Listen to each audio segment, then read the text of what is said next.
이 제목 어떠세요? 사탐의 반란. 이게 무슨 말인지 아시겠어요? 예.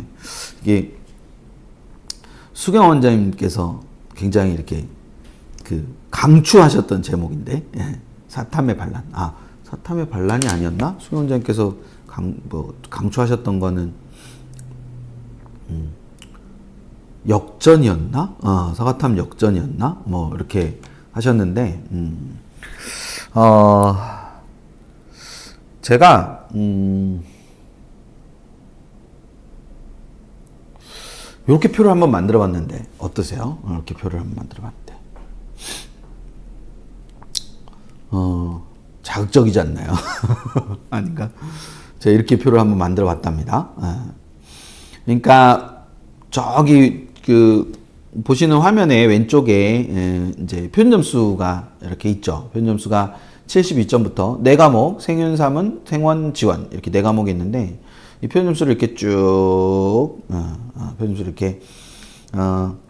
이렇게 표준점수를 쭉 이렇게 놨습니다. 표준점수를 이렇게 싹 놨는데 71점의 생원, 지원은 이 말은 이 표를 보시는 거는 생원, 지원은 71점이 없다는 뜻이에요. 근데 생원, 지원은 70점도 없어요. 물론 71점은 사문도 없죠. 그리고 68점도 없어요. 생원도 없고 지원도 없고. 67점의 생원은 있는데요. 지원은 없어요. 자, 이렇게 된 거죠. 그러니까 이게 원점수가 아니라 표준점수입니다. 대학 갈 때 이제 뭐 표준점수를 하니까. 더더군다나 지원은 표준점수만 낮은 게 아니라 66인데 만점자가 많아가지고 100분의 97이에요. 그러니까 아까 LK김이 아니었나? LK김 맞죠? LK김님께서 말씀하셨던 대로 이게 5.99%면 그러면 이제 100분위가 막 94가 나와야 될 것 같잖아요. 근데 94가 아니라 이게 동점자를 아까 나눈다고 제가 말씀드렸잖아요. 그 동점자를 나누기 2를 하기 때문에 이게 결과적으로는 이제 3%대니까 97점이 나오는 거거든요. 100분위가. 그러니까 이런 것들을 이제 보는 겁니다. 그러니까 기본적으로 탐구가 과탐이 좀 많이 쉬웠기 때문에 이런 구조가 될 수밖에 없는 형태다. 그래서 생윤 같은 경우는 100분위가 100이 막 2개가 있고 막 이런 겁니다. 이렇게 구조가 돼 있는 거다라고 생각하실 수 있는 거죠. 그 이것만 딱 보면은 이렇게 될 수 있는데 그러면 결과적으로는 과탐이 6월과 9월보다는 조금 더 뭐해질 수 있다? 어려워질 수 있다라고 생각을 해볼 수 있는 거죠. 그렇죠? 6월과 9월보다는 조금 더 어려워질 수 있을 것이다.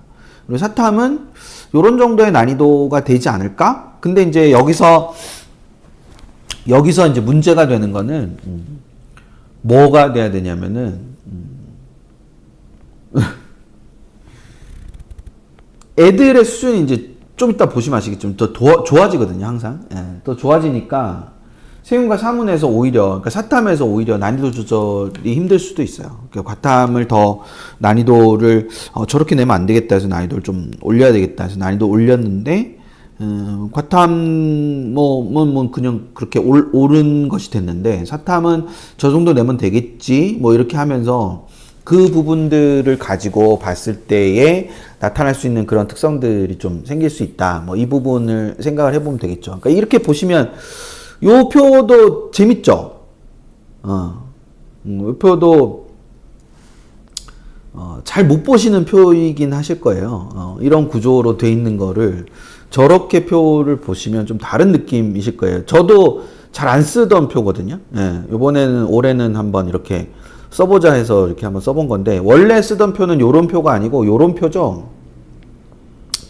원래는 요런 표로 보죠. 원점수 기준으로 50점인데 71, 70, 69, 66 이렇게 원점수 기준으로 이렇게 보통은 보게 되죠. 원점수 기준으로 보통은 보게 되는데, 아까 이제 이 표를 올해는 한번 구평에는 만들어서 봐도 재밌을 것 같아가지고 한번 만들어 봤습니다. 매번 똑같이 할 수는 없으니까요. 그래도 매번 뭐 좀 달라지는 게 있어야 매번 들으시는 분들도 맛이 있지 않으시겠습니까? 우리 뭐 저보다 더 이제 잘하시는 분들도 많이 계신데, 코니킴님만 해도 제가 이렇게 뭐 딱, 이렇게 얘기하려고 그러면 딱 다 아시고, 우리 혜슬님이나 뭐, 혜딸님 같은 경우도 다 아시는데, 좀 더 새롭게 뭐 이렇게 하는 것들이 좀 있어야 되지 않을까. 자, 원점수 기준으로 이걸 다시 보자면 뭐 이런 겁니다. 50점 만점이 생유는 71점, 사무는 70점, 생원은 69점, 뭐 지구과학은 66점 이렇게 나와서 점수가 이렇게 다르다 이렇게 되어 있는 거다. 뭐 이런 상태다라는 건데, 제가 여기다 음영을 치러 놓은 거는 46, 45, 44는 언젠가 한번 말씀드렸던 것처럼 46, 45, 44가 모두 뭐죠? 예, 모두 두 문제 틀린 거죠. 예, 두 문제 틀린 겁니다. 물론 44는 세 문제 틀린 것일 수도 있지만 46, 45, 44는 모두 두 문제를 틀렸다. 근데 2점짜리 두 개를 틀리느냐, 3점짜리 하나, 2점짜리 하나를 틀리느냐, 3점짜리 두 개를 틀리느냐에 따라서 44점을 받은 친구들은 1.69%가 있지만 46점을 받은 친구는 0.03%가 있다는 뜻입니다. 그리고 사무는 46점을 받은 친구가 0.48%가 있고 44점을 받은 친구가 1.37%가 있다. 이렇게 돼 있는 의미인 거죠. 생원과 지원은 46, 45가 묶였어요. 그러니까 46, 45가 묶였다는 얘기는 45점을 받은 친구랑 46점을 받은 친구가 동일한 표준 점수를 받았다는 거예요. 65라는 표준 점수를 받았다. 그래서 2.44%가 있고, 그리고 46, 45 지구과학원은 63점을 받은 표준 점수 63점을 받아서 3.57%가 있다. 이렇게 되어 있는 거죠. 저런 구조가 되어 있는 겁니다. 그러니까 이게 46이 쉽지가 않기 때문에 46과 45가 묶이는 경우는 자주 발생을 합니다. 실제로. 그래서 이렇게 발생을 해서 여기 구조 자체가, 그러니까 늘 말씀드리지만 이 두 개를 틀리느냐 하나를 틀리느냐가 탐구는 굉장히 다른 구조를 가지고 있습니다. 그리고 두 개를 틀리더라도 2점짜리 두 개를 틀리느냐, 3점짜리 두 개를 틀리느냐, 2점짜리 하나, 3점짜리 하나를 틀리느냐. 그래서 한 문제가 아니라 그 1점 때문에 굉장히 많은 분포들이 바뀔 수 있어요. 그러니까 이 2점짜리 하나랑 3점짜리 하나 사이에 1.17%와 2%가 사탐은 존재한다라는 거죠. 실제로. 그리고 이 45와 44도 2점짜리 하나, 3점짜리 하나 차이잖아요. 그러니까 45는 2점짜리를 하나 틀리고 3점짜리 하나 틀린 거고, 44는 3점짜리 두 개 틀린 거잖아요. 거기 사이에 1.05%와 2.31%가 존재한다. 그러니까 이 1점, 한 문제가 아니라 그냥 1점이 가지고 있는 것의 차이가 굉장히 많이 발생을 할 수 있다. 세 개를 틀리는 거는 이렇게 더 벌어지거든요. 이거는 세 개를 틀리는 건 42점부터 38점까지가 존재합니다. 원점수 상으로. 그러면 이 비율 자체가 엄청나게 많이 차이가 나는 걸 보실 수 있죠. 그러니까 이런 구조를 가지고 우리가 생각을 했을 때 결과적으로는 1점을 지금 그래서 1점을 더 맞히는 공부를 하더라도 그게 굉장히 의미 있는 공부구나라는 거.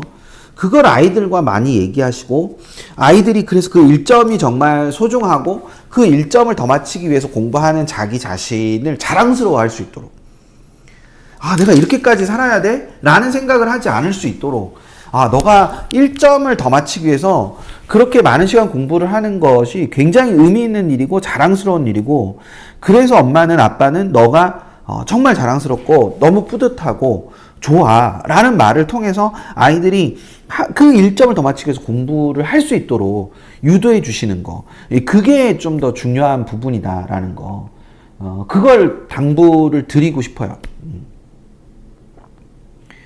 제가 오늘 이제 이거 준비하면서 재밌는 거를 하나 보여드려야겠다라고 생각을 하고 준비한 게 이제 그 다음 나오는데, 요거예요. 이게 되게 복잡한데 한번 잘 보세요.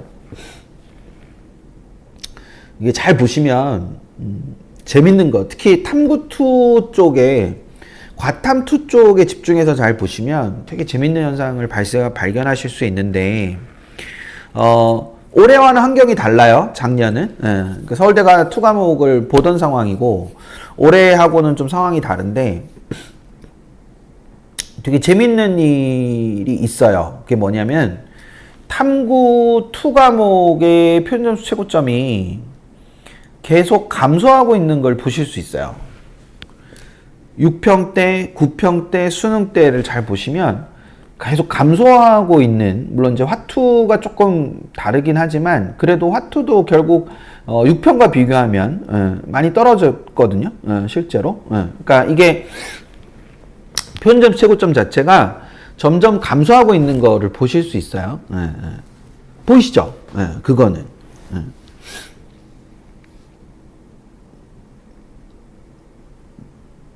되셨어요? 그러니까 80, 75, 71, 78, 72, 73, 75, 69, 71, 85, 76, 67. 그러니까 이게 점점 더 밑으로 이렇게 내려가잖아요. 이것도 잘 못 보셨을걸요?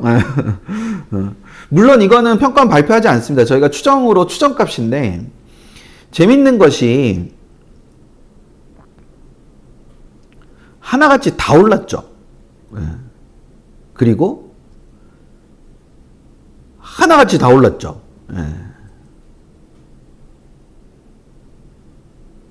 그러니까 평균 자체가 계속 이렇게 올라가는 거를 보실 수 있어요. 이게 원과목은 이게 들고 날고 하는 게 있어가지고 어떤 시험의 난이도에 따라서 그게 좀 바뀌는데, 투과목은 계속, 그러니까 올해 투과목 계속 얘기가 되기 때문에 제가 이거를 말씀을 드리는 건데, 이게 뒤로 가면 갈수록 원과목하고의 좀 차이인데, 원과목은 이게 평균이 내려갔다가 뭐 내려가는 경우도 있고 올라가는 경우도 있고, 근데 이게 6평, 9평 수능이 비슷하지 않습니까? 근데 재밌는 건 편차가 눈에 띄게 좀 줄어드는 느낌이 있어요. 표준 편차가 줄어드는 느낌이 있어가지고, 결과적으로는 그 표준 편차의 영향력에 의해서 표준 점수가 변화하는 그런 구조를 좀 보여주는데, 과탐2는 이게 이제 너무 글자가 작아가지고 제가 2022학년도를 못 보여드리고 2023학년도만 보여드리는데, 이게 6평, 9평 수능으로 가면서 점점 더 이게 이 평균점이 상승하는 구조를 볼 수 있어요. 실제로 올해도 지금 평균이 상승하는 거를 보실 수 있죠. 올해도 평균이 상승하는 걸 보실 수 있습니다. 그러니까 이거를 뭐 장담할 수 있는 그런 문제는 아니에요. 장담할 수 있는 문제는 아니지만, 평균값 자체가 이렇게 상승을 하는 부분들이 존재해서 표점이 떨어지게 된다라는 걸 하나 배우실 수 있고, 두 번째는 결과적으로 아이들의 그 학습 완성도가 향상되는 것 때문에 이런 결과가 해마다 나타나고 있다는 걸 하나 또 보실 수 있고, 또 하나는 그래서 상위권 자원들이 들어오게 되면 결과적으로는 표준 편차가 커지면서 평균은 올라가게 되니까, 그러면 최고점은 떨어질 수밖에 없는 그런 구조를 갖게 되는 거다라는 그 측면을 이제 생각을 해볼 수 있는 거라는 거죠. 그러니까 이런 변화들이 생길 수 있는 거니까 그걸 또 나름대로 하나 생각을 해두시면 되지 않을까 싶습니다. 많이들 궁금해하실 것 같아가지고 탐구 등급 컷은 이렇게 됩니다. 탐구 등급 컷은 이렇게 되니까 이제 원과목, 탐구 원과목의 등급컷이 대체로 높은 거를 보실 수 있죠. 1등급 컷 자체가 굉장히 높게 형성되어 있다는 걸 볼 수 있고, 탐구2도 지금 1컷은 많이 올라왔습니다. 동사와 세사는 50점 만점의 1컷이지만, 기본적으로 생윤, 윤사, 한지, 세지, 정법, 경제, 사문, 이런 과목들, 특히 이제 많이 선택하는 생윤, 사문, 그리고 윤사, 한지, 세지, 이런 과목들의 1컷이 대체로 낮게 형성되어 있는 걸 보실 수 있어요. 그러니까 여기에 이 40점 중반대가 탐구 1으로 가면, 과탐 1으로 가면은 2등급 컷에 해당하는데, 사탐은 1등급 컷에 해당하니까 이게 굉장히 사탐의 표준 점수가 높다라는 걸 보실 수 있는 구조니까요. 그 부분을 참고로, 우리 아이가 지금 몇 등급을 받았는데 그러면 몇 점 정도까지가 컷이었구나, 이 부분들을 참고로 알아두시면 되지 않을까 싶어서 이렇게 보여드립니다. 6평 때 제가 6평 채점 결과를 보고 되게 하고 싶었던 말을 했어서 9평에도 그 말로 끝을 맺을까 합니다. 그래서 제 기억에는 아마도 오늘 빛나는 시간들님 계시죠? 네, 빛나는 시간들님께서 이제 그 말씀을 이 말이 되게 인상적이었다라고 말씀을 해주셨는데 이렇게 지진이 나던 해도 뭐 코로나 창궐하던 때도 킬러가 없어진다는 지금도 궁극적으로 우리의 목표는 변함없이 지금 내가 공부하는 것에 집중을 하는 겁니다. 지금 내가 공부하는 것에만 집중을 하는 거이고, 그래서 그냥 한 문제, 그리고 두 문제, 그리고 최대로 보자면 네 문제, 지금 남아있는 기간 동안, 한 40여일 남아있는 기간 동안 그 한 문제, 두 문제를 더 맞추기만 해도 우리는 정말 좀 더 좋은 결과, 그 좋은 결과를 받을 수 있을 것이기 때문에 그 한 문제, 두 문제를 더 맞추는 것에 초점을 많이 맞추고 그렇게 집중을 해주시면 좋지 않을까라는 생각을 하면서 오늘 마무리를 할 건데요.